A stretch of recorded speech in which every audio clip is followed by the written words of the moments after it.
Got a new Google TV 4K streamer? Let's get it connected in just a few simple steps so you can start enjoying your favorite shows and movies in stunning 4K right away.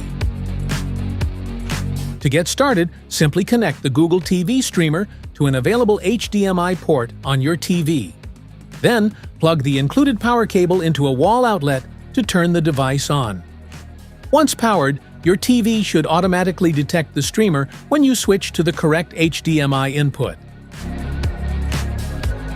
After powering on, follow the on-screen instructions to set up your device. The remote should pair automatically, but if not, you'll be prompted to do so manually. Next, connect to your home Wi-Fi network and sign in with your Google account to unlock personalized recommendations, synced apps, and full access to the Google ecosystem. Once setup is complete, you're ready to dive in. Browse through a wide range of streaming apps like Netflix, YouTube, Disney+, and more, all from a single interface.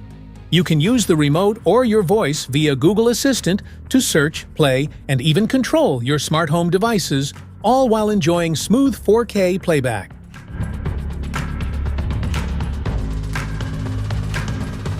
That's all it takes to connect your Google TV streamer 4K. If you found this guide helpful, make sure to like this video and subscribe for more easy setup tutorials. See you in the next one.